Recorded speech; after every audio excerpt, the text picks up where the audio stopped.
Hello, my name is Matthew Vowles, and I'm going to talk to you about some recent work on multimodal video processing for automated body, face, audio, and speech coding, in particular for data that arise from social science experiments or psychology experiments or psychotherapy data.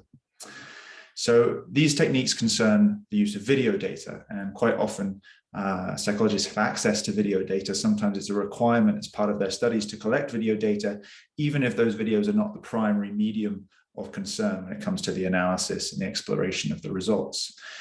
But regardless of whether it is or is not the primary focus of a study, nonetheless, there's a lot of very rich information in video data. If we do a reasonable job of collecting it, there's a vast amount of information about human expression, human behavior, and it's all multimodal. So obviously we have the visual side, we have the audio side, we also have what people are saying, which is the language side. And so these videos can represent really rich resources for understanding human behavior. Right now, the most common tool for extracting, or most common method for extracting information from video data is human behavioral coding, whereby you train someone to learn how to recognize a particular attribute or psychological construct in terms of its expression as human behavior.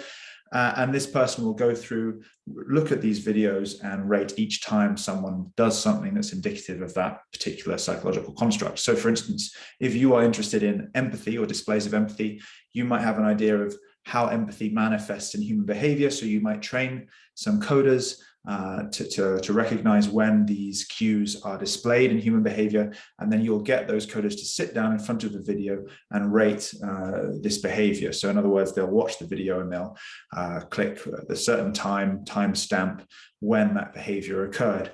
The trouble with this is, of course, it's very time consuming. It's not just time consuming in terms of training these coders to recognize the cues that you believe as an expert signify, for instance, empathy, but also time consuming to the extent that they have to sit down in front of these videos and rate them sort of, in chunks of 5 seconds, 10 seconds at a time.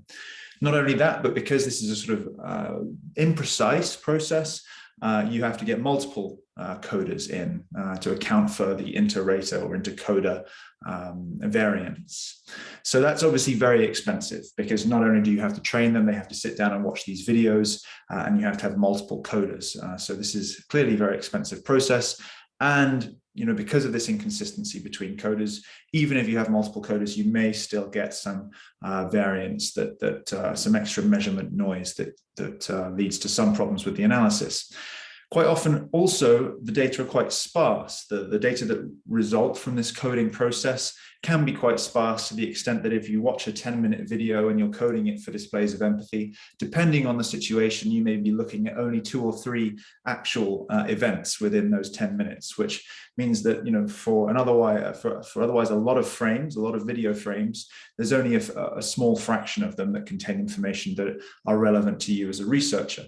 And this is a shame, because these coders are sort of, to that extent, over specialized in empathy. There's a lot going on in this video that may be not directly related to empathy, but maybe indirectly related to empathy, or many other constructs that psychologists might be interested in. But that coder is really specialized for extracting or coding that particular attribute, which is again a bit of a shame, because if they're sitting down in front of this video for a long time, it would be nice to be able to extract other pieces of information at the same time.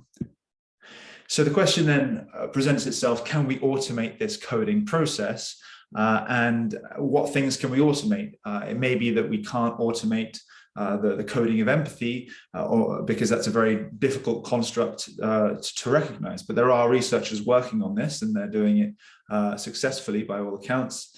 But what about more simple or more straightforward cues or behaviors, such as what someone says, just simply transcribing what someone is saying in a video? Well, thankfully, for many decades, engineers have been working on these sorts of tools for language, for audio, and for visual information. And these tools, in some cases, are now exceeding human reliability, efficiency, and performance. Now, it may be that a human can still exceed a machine on certain edge cases, or in cases where the data are not very clean. But otherwise, if the data are reasonable, these tools can be used to extract these features very quickly and very efficiently and quite consistently. And so there's a question then, well, maybe we should start integrating these tools into some kind of data processing pipeline for when we have, as psychologists, as researchers, when we have a lot of video data. So what I've put together is a pipeline which actually just integrates lots of existing tools to be able to process the two primary media in video data, which are the visual features and the audio features. In terms of the visual features, we're looking at things like facial expressions, body pose, how someone moves. In terms of the audio features, we're not just looking at how someone speaks in terms of how loud they speak or how high or low they speak, but also what they say. So these are also linguistic features to that extent. Obviously, they present themselves purely as audio, and we have to be able to go from that audio to a transcript, to some words, some language. In terms of visual features, right now, this pipeline enables us to track facial key points, also body and hand pose in real time, frame by frame. So when you feed a video to this pipeline, it will process each frame one after another and provide you with frame by frame estimations for the facial key points, as you can see on this screenshot, the head pose, and also the body pose. This opens up possibilities for looking at how physical behaviors, these are non-verbal behaviors, relate to various psychological phenomena. And it's worth remembering that in psychology, many of our theories concern behaviors and real-time interactions between individuals. And yet a lot of the time, what we do is we resort to sort of time aggregates over a video sequence, or we just give them a self-report questionnaire, which is a very indirect way of sort of testing our theories, which are otherwise concern these real-time behaviors.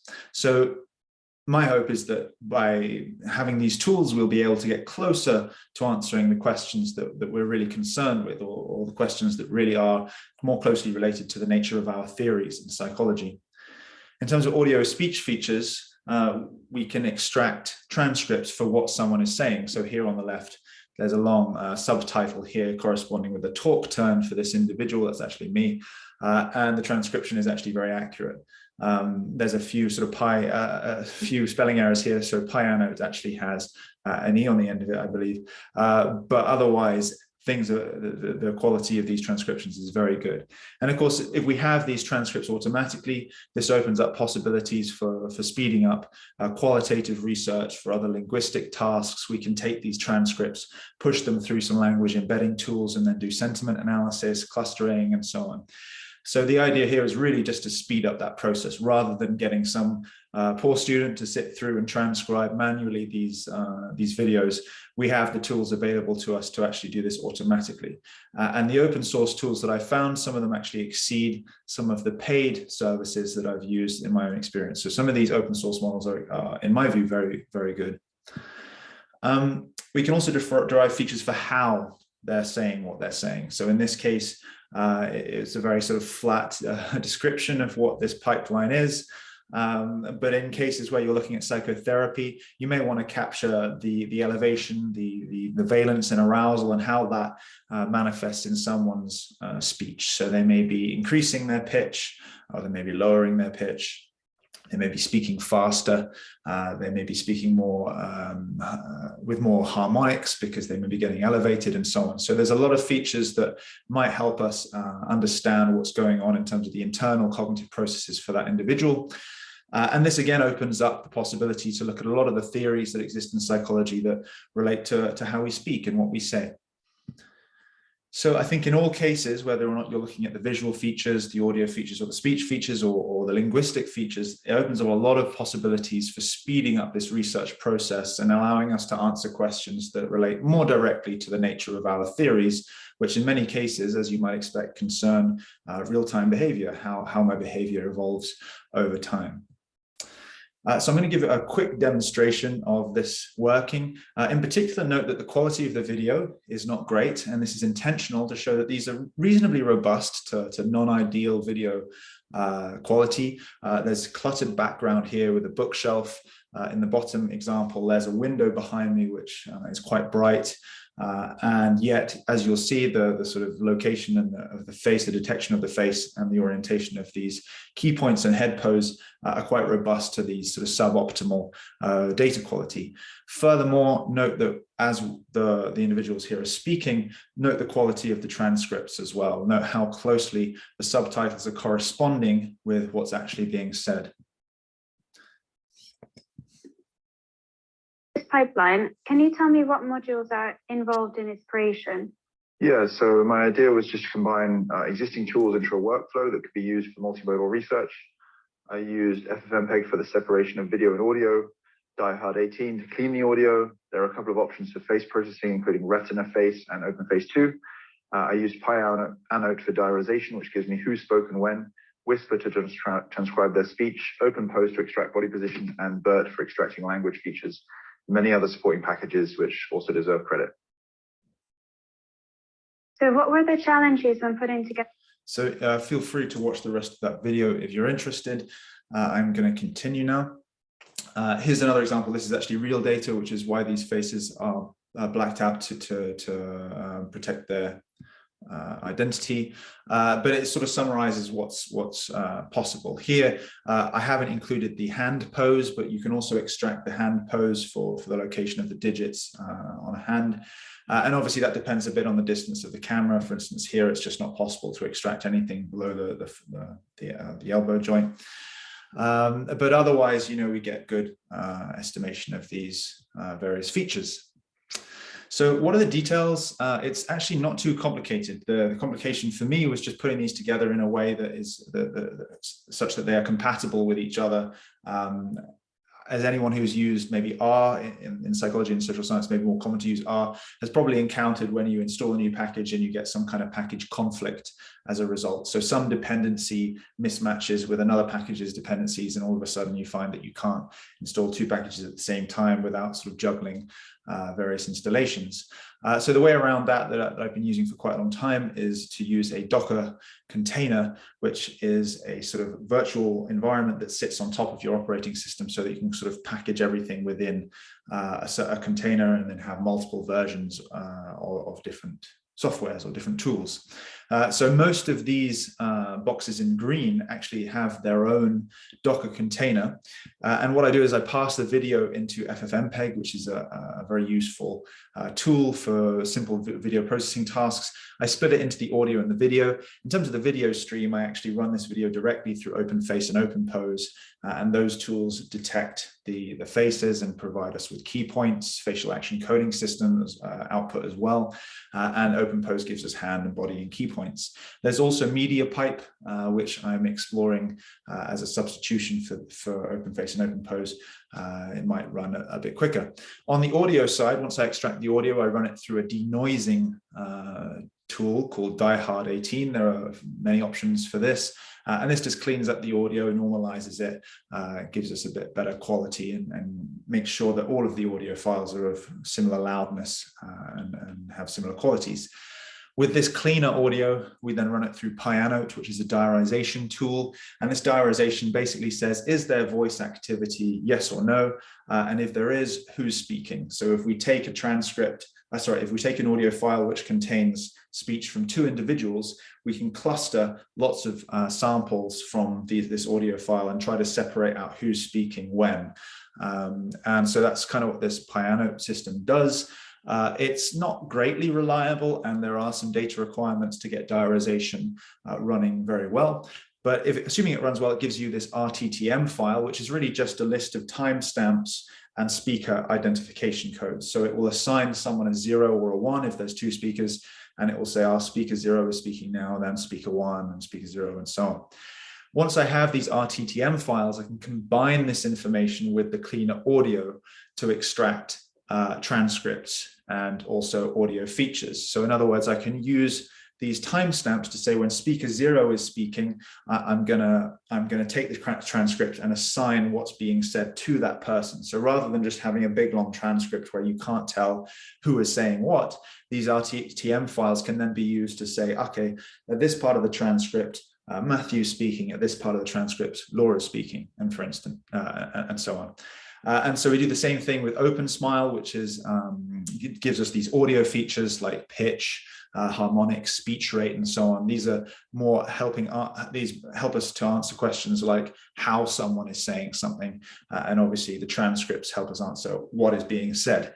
And we can then pass these transcripts, which have sort of been separated according to these timestamps, through a large language model. For instance, BERT is a very popular language model, and that can give us these sort of embeddings or these features which we can use for downstream tasks such as sentiment classification or one-shot learning.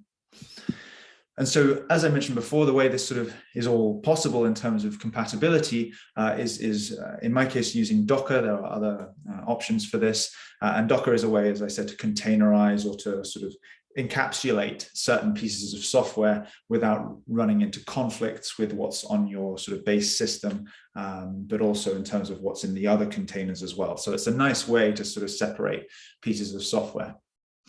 So what are the benefits of this pipeline? Well, I hope it's clear that we can use this to process these videos without all the pain of human behavioral coding, at least in certain cases when we're interested in relatively fundamental pieces of information like what's being said. We can also use it to anonymize data sets whilst retaining key information in a future-proof way. So if there are concerns about storing these videos, then once we've extracted these features, arguably those features are anonymous. Now, this isn't probably true with transcripts where people can talk about people's names, where they work, and so on. But in terms of extracting key points and pose, and maybe audio features as well, these are all relatively safe in terms of their anonymity. It's very hard to take those and tie them back to a particular person. This also reduces storage burden. So obviously, in contrast with storing large numbers of videos, storing these key points and body pose and so on, this is much lower in terms of storage.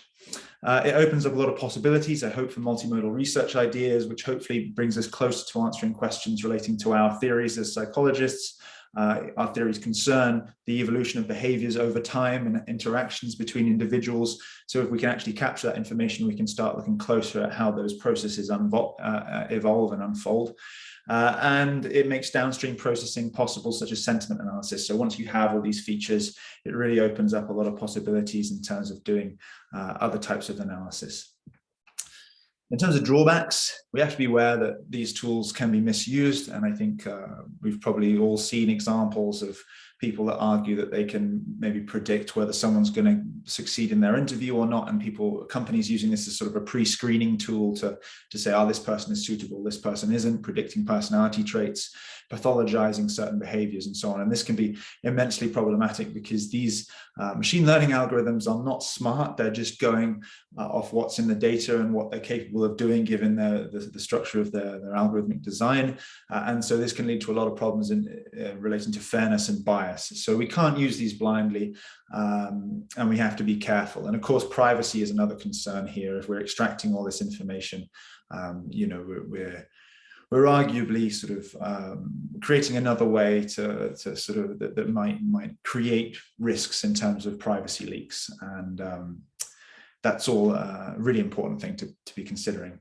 We can't automate something like empathy. Some people are doing this, so this isn't quite true. But at least this pipeline can't automate the extraction of empathy. And that requires a lot more sort of training, a lot more examples of empathy being coded, because in general, these machines are not able to distinguish, these relatively nuanced constructs. But it does provide you with, the more obvious or fundamental data features like what's being said or what the body pose is and so on. These are sort of comparatively objective features. There are some basic data software and hardware requirements.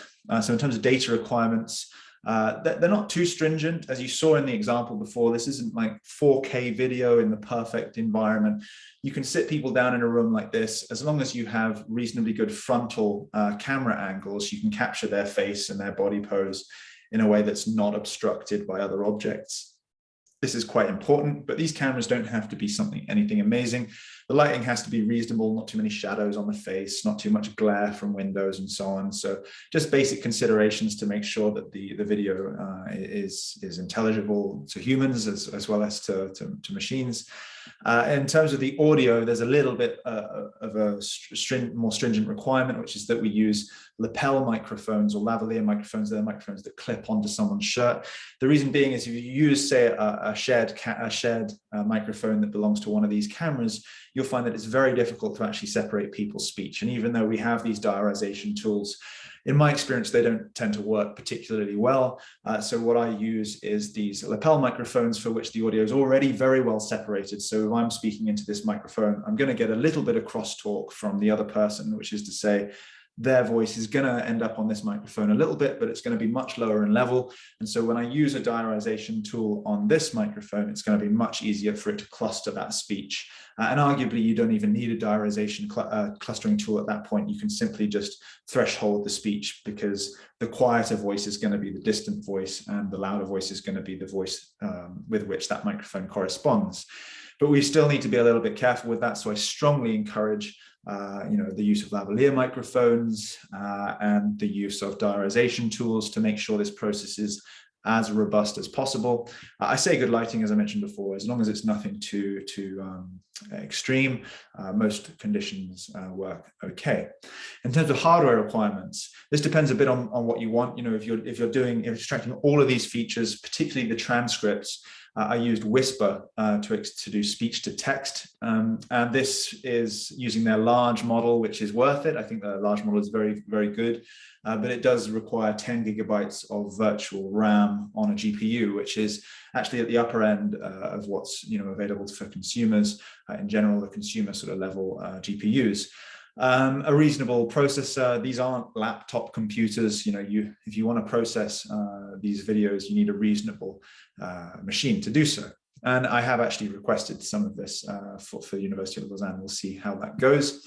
In terms of software requirements, for now at least, you need some familiarity with Python to use these. You need some familiarity with shell scripts and Linux, Bash. And for now, you'll probably need my help to install these tools. Assuming that you are sort of relatively non-technical, you don't have a computer science background, some of these things are a little bit tricky to install, but the goal is that in the near future, we'll start to package all this up so that the interaction and the instructions are very clear, and the interactions are relatively straightforward. And the view is that eventually, after a few months, maybe sometime next year, we'll have just a single line in the command line where you can just type in the input directory where your videos are stored, where you want the results to be stored, a few flags saying which features you want to extract and some of the parameters for those features, and then everything else will be taken care of for you. So it becomes a very straightforward interaction for the users, for practitioners. And on that note, there's a lot of requirements now to get this running. The way I've sort of put this together is very much in its development stage. But as I say, soon, we hope that only some very basic familiarity with running command line scripts will be required. So what's the vision? We get some good hardware in. We even have access to high performance clusters at the university. We start exploring how we can use video and audio features much more in our research. So rather than taking these videos just for posterity or using them to extract one or two complex psychological constructs, we properly engage with what's the information in those videos, so that over time we actually have a really large scale collection of human interactions. And as part of that, we can therefore dramatically speed up transcription, all of the usual things that we might need, even just for posterity reasons, for storing this information. And this will help us with qualitative research, but also open up a lot of questions, a lot of possibilities for answering questions concerning real-time processes. I hope also to engage researchers in these techniques and technologies so that we have the potential to move beyond just questionnaire self-report data, which is still highly valuable. I'm not saying we stop doing that, but we introduce this other way of doing things as well. We obviously also want to avoid this sort of dystopian vision of the use of these techniques, where we have lots of bias, lots of bad decisions being made by machine learning algorithms and so on. And so that requires a good understanding of what these tools are doing and also what they can't do for us, so what their limitations are. That's it for now. This is a list of some of the packages that I've integrated into this pipeline. Any questions, please let me know. Happy to take them.